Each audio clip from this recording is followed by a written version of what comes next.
Welcome, everyone. We are here at Unpub 9. Yay! Yay! Hunt Valley, Maryland. Hashtag hope you like horses. Because there are horses everywhere in this hotel, but it's phenomenal. A bit of a maze here, but a great time. I am joined here with the, the entity, collective entity that is Dr. Wictz. Yeah. And we are going to be looking at what today? Cookie Bandit. Cookie Bandit. So, walk me through sort of your experience with design. Where did you start? Well, all that fun stuff. I was at a party. Actually, my bachelor party. All right. And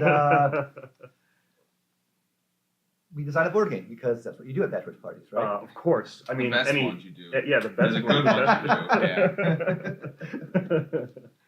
So it was a game that started off as involving magical racing rocks, but later turned into horses. Okay. Racing. Oh, there you go. Hashtag hope you like There's horses, this, right? yes. There you go. For a prototype that's known as bookies and bettors, where players are betting with each other in a horse race instead of betting with some imaginary bank. Okay. So that was the first collaboration, first prototype with Austin, who's the other half of Dr. Wictz. Okay. And since then, we've kept designing games. We particularly like games where there's an information element, Mhm. or human negotiations, or taking something that exists in the real world and pouring into the game. And when I say real world, I mean a real world mechanics. There's a lot of mechanics we have in the real world right? that just haven't been brought into gaming yet. And I'll tell you what, I think that's the heart of almost every designer's passion is you take a theme or you take something that exists in the real world and you try to emulate it through mechanics. Oh yeah. And when you hit on it, you're like, wow, that actually feels like an element of what I'm supposed to be doing for this. Oh yeah. So absolutely. That's resounded in almost every interview I've done Mhm. with designers. That's one of the main points is I'm trying to emulate through mechanics. Well, the key thing here is what we're doing, because as you described, real life and mechanics. Yeah. We're really focusing on the mechanic that exists in the real world and bringing that mechanic to the game. Beautiful. Okay. Because there are some games that do a really good job capturing the feeling of a real life event, but don't use the exact mechanics. Okay, right. We are very interested in mechanics that exist in the real world, bringing the game. So the themes are not always the way you see them in the real world. Mm-hmm. Bookies and Bettors is a betting game, Mm-hmm. but if you were to study the stock market, you would realize that it's the efficient market hypothesis applied. Okay. And you could think of it as being naked short selling. All there you go. right. Yeah, But when you play the game, you don't need to know anything about naked short selling. You don't even need to know anything related to naked short selling. You're just betting on Yeah, horses. you just go for it. But the mechanic gives us a structure from the real world that we can create an experience of a board game that typically isn't there yet, Mhm. because that mechanic itself hasn't been ported. And those mechanics are being used in the real world. Mhm.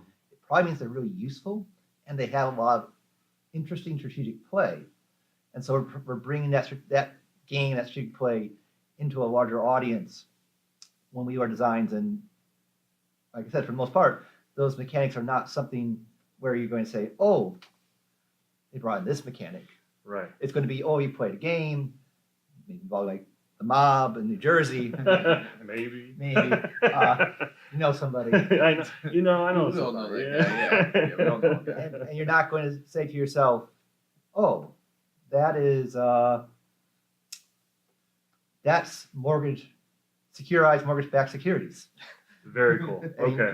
Yeah. I'm definitely getting so that and there's almost a teaching element to it, like an educational element that you're sort of teaching them some of these real world mechanics without them realizing it too, in some ways, right? Oh, yes and no, because it's something where a lot of people don't know if they're even learning that. Mm-hmm. So I don't know if they even make that connection. Right. It's more of that these elements have a lot of strategic fun, Okay.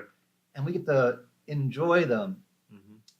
We get to enjoy them by having them put in a board game package which is usable, because it's always a challenge taking something and making it work analog, and really focusing on one particular element of that and enjoying the strategy with it. There's Absolutely. a lot of good strategy with it. Now, my day job.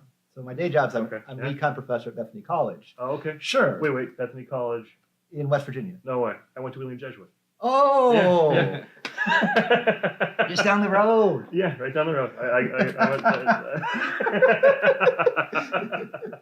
Small world, right? Oh, yeah. Oh, yeah.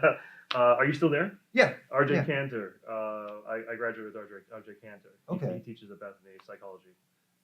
Probably, I think therapy courses, psychotherapy. Sorry.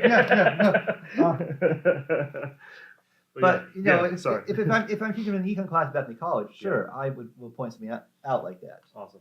But you know, for the general person, we're just having fun. Yes. We're just enjoying these mechanics and having fun because these mechanics have a lot of strategy. I mean, there are people who go into these fields because they enjoy the game. Mm-hmm. I mean, you can look at famous people and they can't stop playing. They've made their fortune, but life's too boring if they stop because this is Right. the game they've been playing all their life. They don't want to stop playing the game. Very true. And this is a easy way for, well, not easy, it's a lot of work. This is a way to take those games and let other people experience them without having to worry about losing lots of money. Right. And mine is going to be sick. I mean, we picked in the market there, we do more than just market stuff. Right. But those interactions, they have books written how to try to make them work. They have lots of formal strategies. Mm-hmm. And this is a chance, if you know about those, to do them. Or what I always love is watching people. Yeah. And watching them discover those strategies on their own because they're just trying to win the game. Right. And like they don't realize that. Of course. Because that's not what we're there to do to them. Right. We're there to give them a new, fun experience that they haven't quite had by borrowing from the real world. Perfect. So this is Cookie Bandit. Cookie Bandit. What is our main objective in this game? Well, it depends who you are. Okay. The key thing to know, though, we're all siblings, Oh, okay. and All right. one of us has stolen Mama's cookie. Uh-oh. Mama's not happy. One of us is getting grounded. So we're having a meeting later today Uh-huh. because she wants us to Family meeting, right? family meeting. Family That's meeting. right. Everybody That's sit right. down. She wants us to help her to know who committed the crime. So we're going to be throwing accusations at each other. Okay, okay. I like that. And depending who you are, you have different interests in who gets grounded. Because the person who has the Yeah. most accusations thrown at them Mhm. is getting grounded, unless there's a tie. Okay, okay. If you're the Cookie Bandit, Mhm. you don't want to get grounded. No. If you get grounded, you don't get to go to grandma's party later tonight. And, I love it. You know, you miss out on more cookies. Uh-huh, We already can tell you a sweet tooth. You still mama's cookies. uh-huh. If you are brown me, Mhm. you don't like grandma's parties. They're boring. You want to get grounded, so you don't have to go. Oh, okay. Oh. I like it. Yeah. Dynamic. If you're a goody two shoe, Mhm.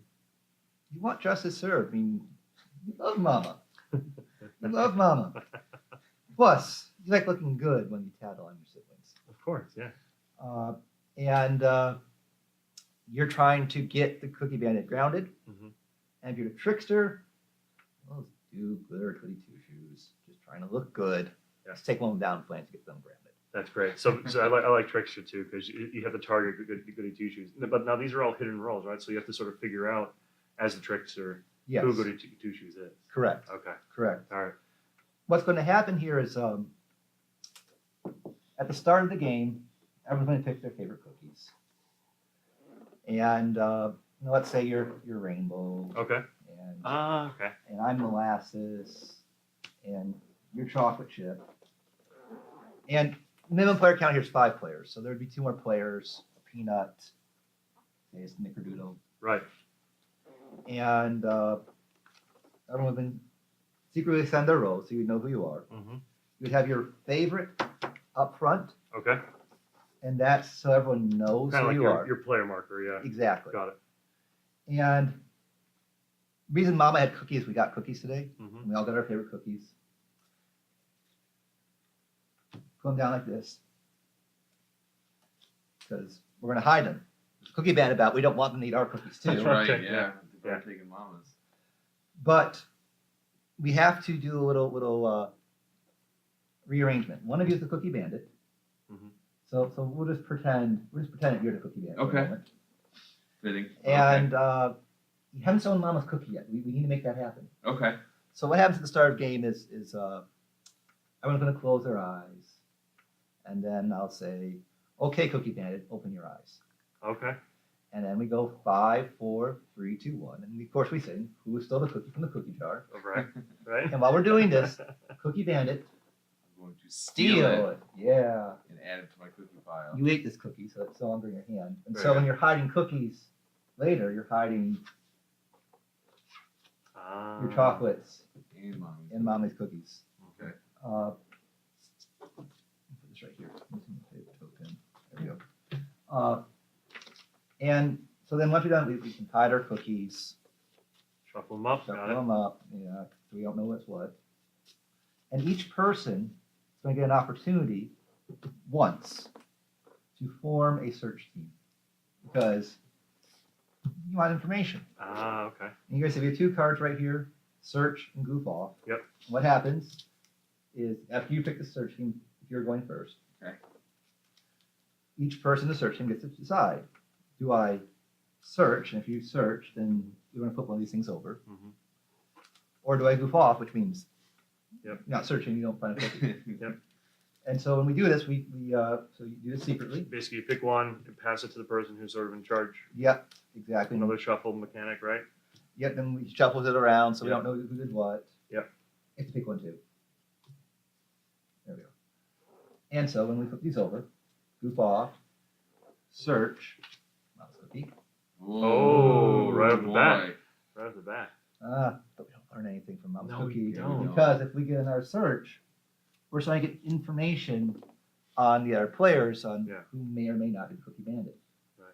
The way the game works, since everyone gets a chance to do this, Yeah. if everyone searches the entire game, this entire pile will get revealed, and we would know who is the Cookie If Bandit. you're paying attention to the number, like the comp, like what Well- we see. Well, they're all to stay face up Right. for the entire game. Oh, okay. Each. Oh. So okay. everyone sees that. Mhm. It's public information, and as long as there's 3 of a cookie, Right.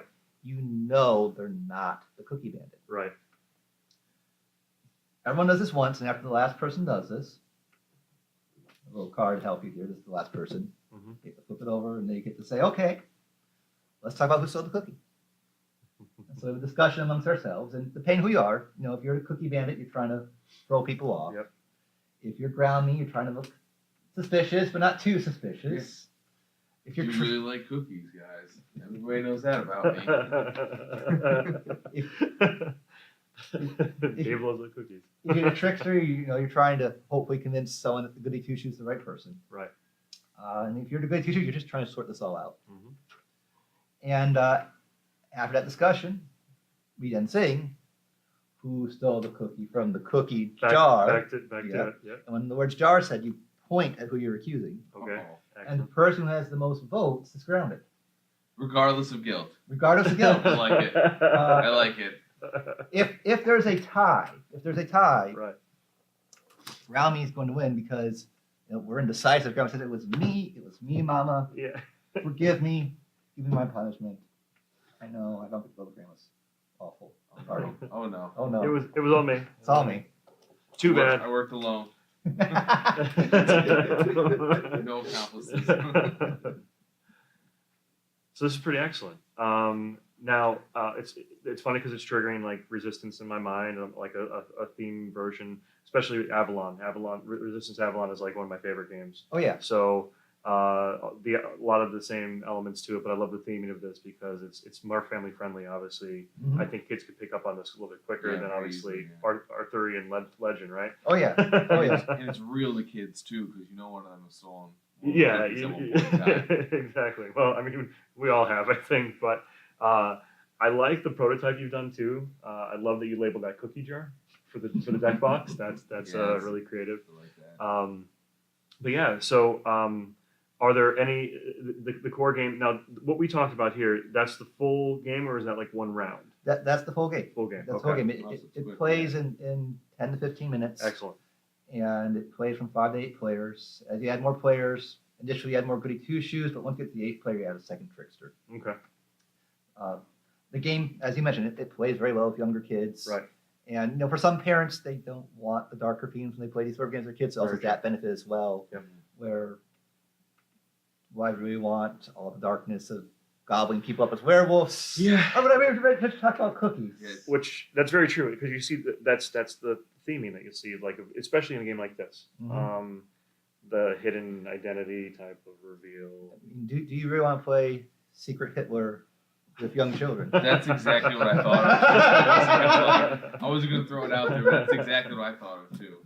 And I also like the counterpoint because I mean some of these games go for rounds and rounds and rounds. Mhm. Yours is just a real quick 10-minute, and I think that appeals to families especially just as a distraction point. Sometimes if kids are snap them back into, Oh yeah, well, kids running around the house. It's like, hey, let's play a game of Cookie Bandit. Oh, yeah, yeah. 10 minutes and they're back, possibly back to their regular selves. well, and the other great thing too about this game is, a lot of those other games, they're much darker. Yeah. They're much more games of being tense. This game, you guys are already laughing. Yeah. I mean, this game, honestly, when we first designed this game as a prototype, Mm-hmm. we had a dark theme, and people just kept laughing. They said, no, dark themes don't work for your game. It's too funny. Right. And from that point on, we went to the lighter themes because Smart. that's what matched the gameplay of this game is that this game, people are laughing, Yes. No, and absolutely. it has like a number of great benefits. You don't feel the same pressure. Mm-hmm. Absolutely. Yeah. Again, which is what for younger players, It's good. the younger player could be correct. Like the younger player could say, yes, Mm-hmm. you're the Cookie Bandit. I voted for you. Right. And even if the Cookie Bandit doesn't go down, they voted for the right person. They were right. It doesn't have that same. It's almost like life. Sometimes you're right, but it doesn't always work out in your favor. Very true. We're getting life lessons here too. Very true. So where can people find you? Is So- the next question. So I can find dr.wictz.com, on Twitter at Dr. Wictz, on Okay. Instagram at Dr. Wictz. This game itself is signed by Yagawana Games. Congratulations. Oh, awesome. Thank you. Fantastic. Congratulations. So that's we don't have the official release date yet. This is still in Okay. the development phase. Right. Right. We're still So that's working. Awesome. We're still working on, in particular, making sure these player aids are useful. We've gotten some great feedback here. And one special thing about Unpub is Yeah. we get Let me great just take a look feedback. real quick. I just want to see those play rates. One thing that we will be working on and trying out, we got a great suggestion to help, particularly younger players, to connect the consequences Oh, okay.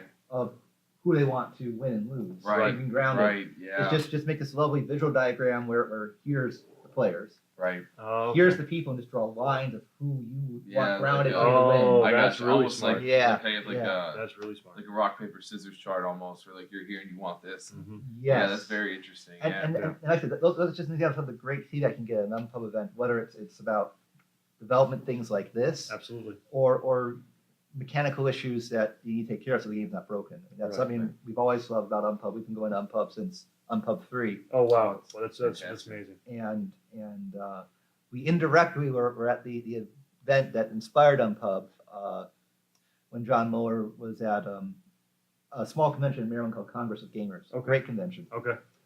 And I believe it was Rio Grande. I could have the wrong company. They were doing Mm-hmm. a game competition, and at all these conventions, people bringing the prototypes Right. to play test them. And John said, "That's great. That's a good. Yeah, We should that's just do this all the time because Right. this part stuff is great." right. Absolutely. And that's what Unpub. And we just happened to be at that convention, and we happened to play games there, and we didn't That's- realize it until later on that that's where John got the idea. That's great. And so you've been here. You've been coming for a while. You can tell the audience here because obviously we're here to also prop up this great organization and what it's become.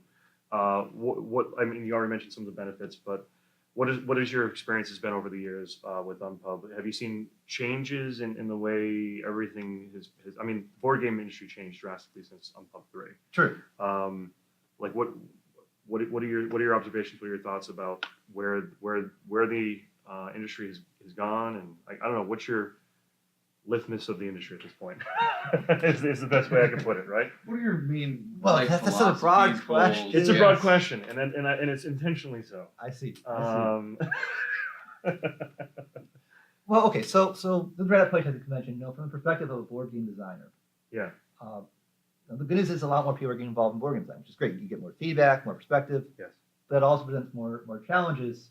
Board game designers are doing more and more up to their pitch Mhm. because there's enough designers out there where as publishers you can almost expect that. Correct.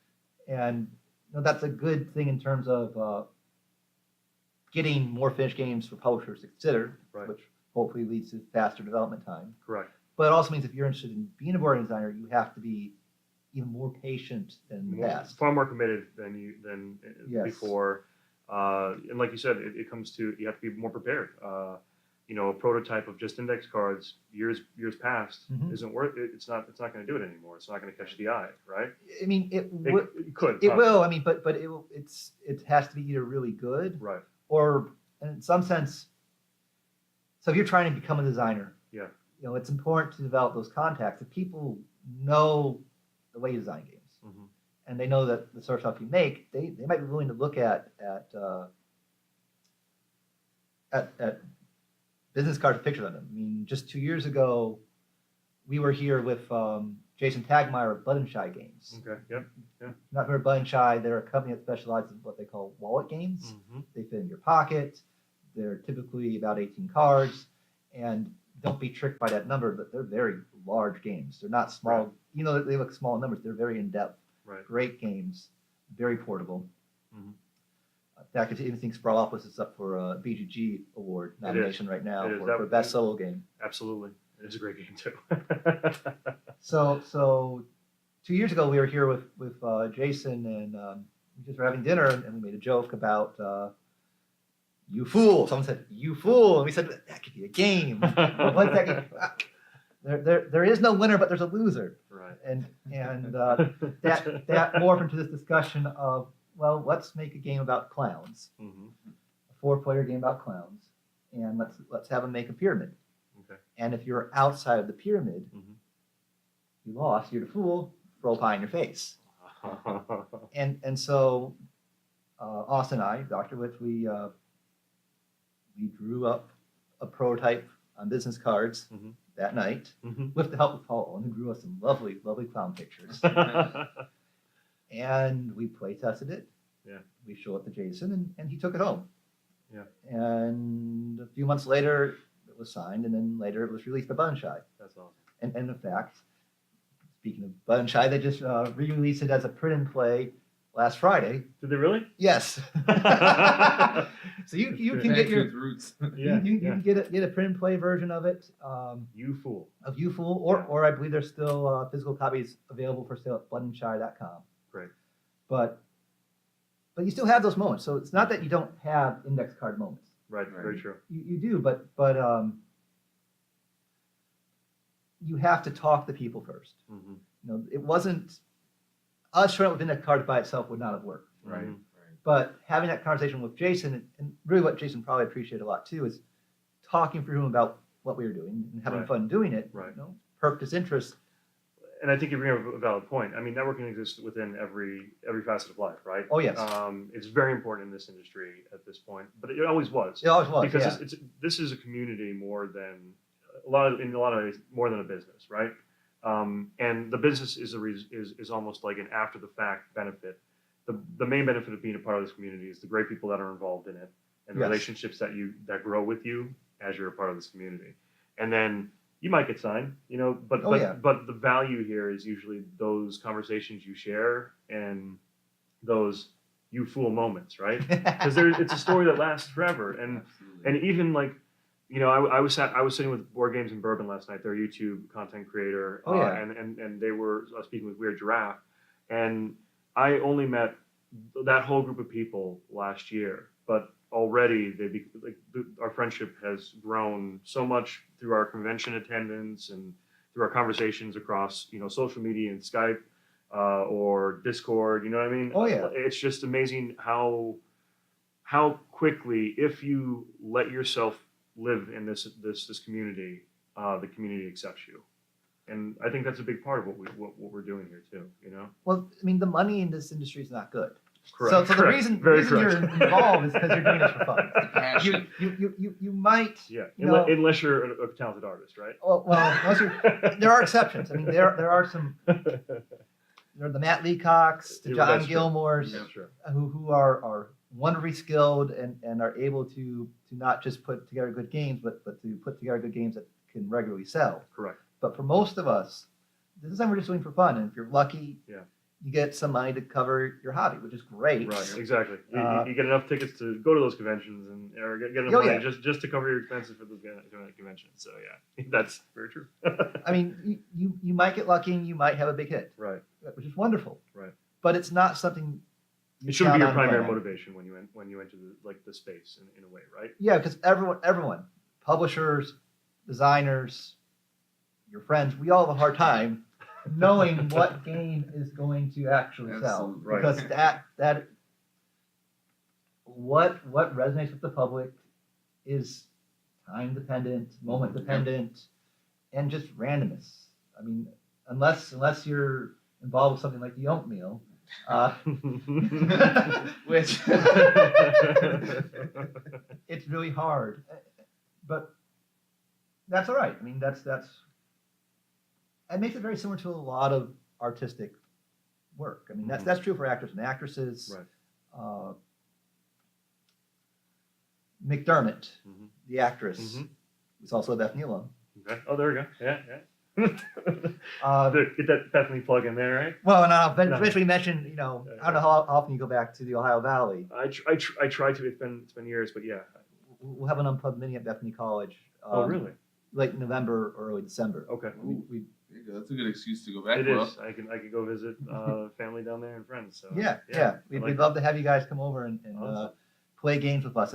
We have a freshman board game design seminar. ooh, Oh. Economic That's thinking, very board game cool. design, of course. Yeah. Have you guys have you infused some of the board game stuff into curriculum there, or tried to? Oh yes, Yeah? yes, Yeah? yes. I mean, we'll take standard games that have economic mechanics in them Right. and have them play them, point out. So, Wictz and Wagers, rational expectations. Absolutely. Yeah. Settlers of Catan has a soft price ceiling. Right. Werewolf gets in the issue of incomplete contracts and lack Oh, of credible wow. commitments. Yeah. Wow, Yeah. yeah. That's great tie-in. Yeah. But we also will use games in class to teach things like I will have people play a game involving imposing a price ceiling and what does that mean for the availability of goods. Right. Or sometimes I'll break out some of these Dr. Wictz games because they do have these economic mechanics in them. So I have, say, a finance student Mm-hmm. who's really interested in the stock market. I said, do you understand the efficient market hypothesis and have them experience it Right. Yeah. so they can understand the dangers of not understanding it? Firsthand, Yeah. And we have students who take senior projects and we use board games to do their projects. We've had a student do a senior project on horse breeding, so they could teach Okay. people about the genetics of horse breeding. Okay. We had another student do a biology game, so they built a game on a mathematical model of random walk. Hmm. And so the game became their space to really experience the Right. mathematics. Yep. Explore it. Yeah. And that led him to write a paper on the statistical study of biology and how biologists should pay more attention to economists Nice. because That's they were able to demonstrate through various simulations of random walk nice. Okay. that you may think that this is not a random walk, Mhm. but I generated this using a random walk, and this is a random walk, which is a mathematical property. Are you familiar with random walks? I have not. It's very simple. You'll learn today. Someone's drinking a lot. Mm-hmm. They're sitting in this chair, and you're going to time them for an hour. Mhm. What's the most likely spot if you were to pick it? That'd be the closest to where they're at. What? So we have someone who's drank a lot. Right. They have an hour to walk, Uh-huh. so they can walk so far in an hour. So you can draw a circle. Right. Okay. Within that circle, what's the most likely spot? The highest probability of you finding them. Where they started. Yes. Yeah. There you Why? go. 'Cause they're drunk. And They don't know where they gotta go. if they can't walk, Partially there. if they can't walk straight, Oh. anytime I they don't see. walk straight, Yeah. puts them closer to that point. If they I backtrack gotcha. at all, Yeah. it pushes them closer to that point. I see. Okay. Okay. That statistically Mhm. creates data problems, which can lead to people thinking that they have a meaningful result that means something Right. when it means nothing at all. Got I it. see. Okay. Okay. And since biologists aren't worried about random walks as much as they should be, Hey, you gotta get that 0.05 alpha, man. That's all. That's statistical.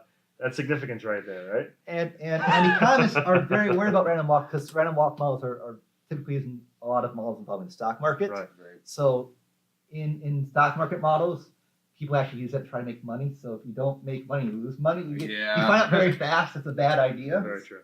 Yeah, that's a Uh, good principle there. So economists have spent a lot of time studying random walk and the problems it creates to say, we can't trust this. We can't trust this result. Right.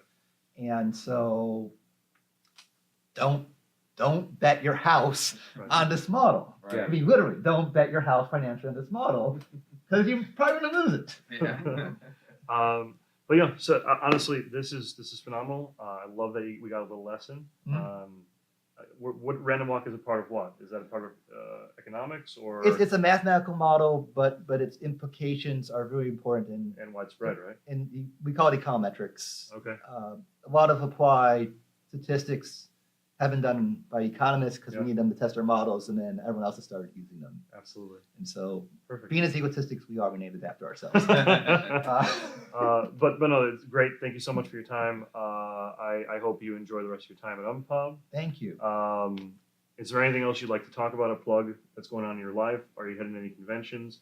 Bethany, the Unpub Mini in Bethany is when? It's going to be here late November, early December. Okay. We have to finalize the academic schedule first. Okay. You can find us at Origins. If you go to our website, we have a lovely email list, which you can sign up for, and that will keep you up to date on all of our games, but Right. also where you can find us, whether we're in Columbus, Okay. whether we're at the many conventions up and down the East Coast, or sometimes for conferences or work, Mhm. either myself or Austin find ourselves in remote cities, and that means we might go knock at a board game store. And if we're doing that, we'll let you know, saying, "Hey, we're in Denver today. Want to come play some games?" Yeah. And this is dr.wictz.com. Correct. WICTZ.com. That's right. So, Hanswitz, Smokowitz. Just take the last part, and we're both Wits. Dr. Witz. And you can catch them on Twitter at Dr. Witz and Facebook Dr. Witz Board Games. So thank you again very much. Thanks to the Unpub community for letting us do the stream here today. We will be back right around A little after 11. a little bit after 11. So we will keep the camera running. We'll put some music on for you guys. But we're going to be setting up with the next guest for your pleasures. So thanks again for joining us. We'll be here all day. Again, guys. Thank you very much. Yes. Thanks for having me Thank on. you.